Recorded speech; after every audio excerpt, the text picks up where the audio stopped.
Good morning, 2-3. Happy Tuesday. I hope you enjoyed your 3-day weekend. You were able to get hopefully some fresh air and you feel ready to start this week. Now, I just want to make clear for this week, honestly, we only have about 3 weeks left. So this week is going to be one of our last weeks of like all subjects happening because next week I have set up a project week for us.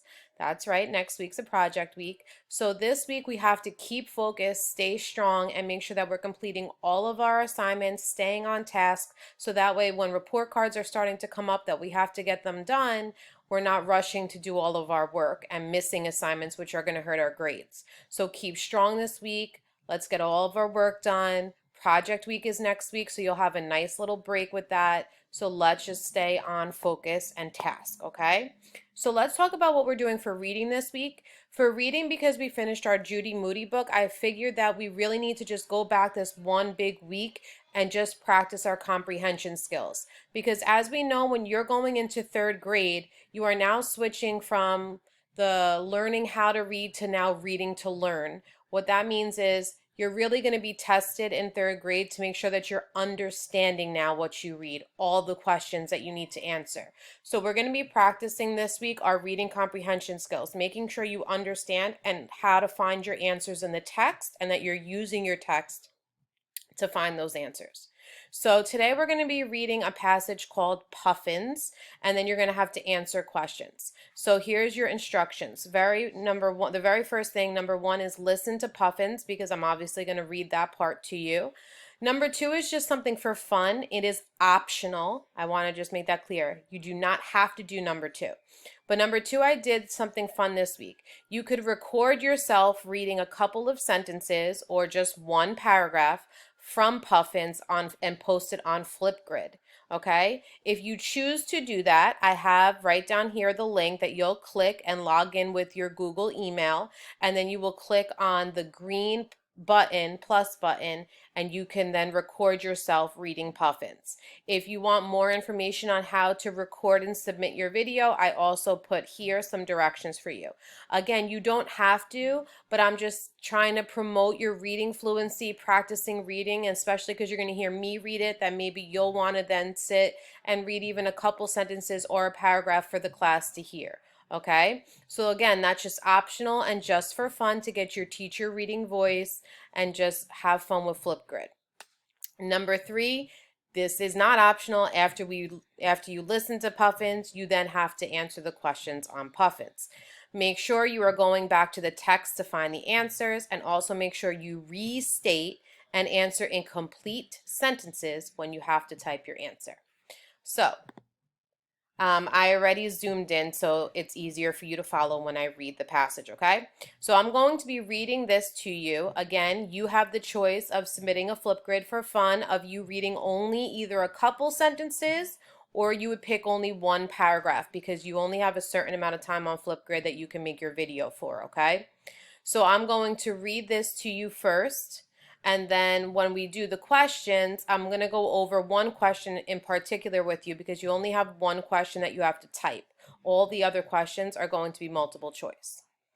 All right, Puffins. The Atlantic puffin is a mysterious bird. From September to March, they travel to the northern seas. They stay far from shore, away from humans. In the spring, they come back to their nesting grounds. These are on the high cliffs off the Atlantic shore. It is very rare, that means that it doesn't happen a lot, for people to see puffins, even during the months they live on land.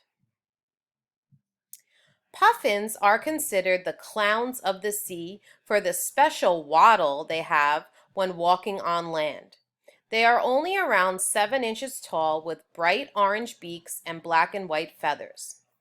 In the winter, they lose the orange on their beaks. The top of their heads are completely black. The female puffins lay their eggs in burrows. The male contributes, which means brings things, to the work of caring for the egg and for their offspring. Both parents feed it, and both teach it to swim and hunt for fish. When the young puffin is old enough to find its way to the water by itself, It takes off and stays at sea for many years. A puffin's appearance makes it safe from predators in the sky and in the water. From the sky, the puffin looks like a shadow with its dark feathers. From under the water, the white feathers blend in with the light reflecting off of the surface. Seals have been known to catch and eat puffins that were too slow getting away. A puffin in danger from a gull will try and get to its burrow or the water. Okay, so that's your passage. Now, when you have your questions, like I told you, you have 7 questions. 6 of them are multiple choice, okay? So why is it difficult for humans to find a puffin is number 1. Number 2, where do female puffins lay their eggs? Number 3, what part of the puffin helps protect it from predators? Number 4, a puffin's appearance makes it safe from predators in the sky and in the water. What does appearance mean? Number 5, according to the text, what are 2 predators the puffin has? Choose 2 answers. Number 6, when do puffins travel to the northern seas? Now, before I go to number 7, I just want to remind you, a lot of those questions are right there questions. Yes, you should remember what a right there question is and our signals that we used to do in class. They are the easiest type of question because they are right there in the text in one place. So as long as you're going back to the text, and this is why we are doing this week, because this is a huge skill for 3rd grade. You need to always go back to your text and find the answers, okay? Now, number 7, you will have to restate and then answer. Some of you are still struggling with your restating or just not restating at all. Please be restating because, again, in 3rd grade, that is not going to be okay if you are not restating. You need to restate. I shouldn't see it is considered the clown of the sea. I don't know what it is. So please make sure you're telling me what the name is. You're supposed to be using words from here to restate. So you're going to restate and then answer. So number 7 says, why are puffins considered clowns of the sea? This answer is right there in the text. You need to, again, restate and then find the answer in the text and write it down in order to get full credit, okay?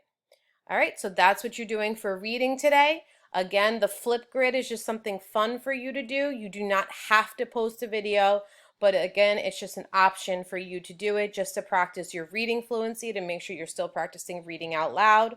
Okay, so that's up to you. But yes, the whole answering of the questions you have to do. All right, any questions you have or you want me to go over anything, message me. I'm here to help you.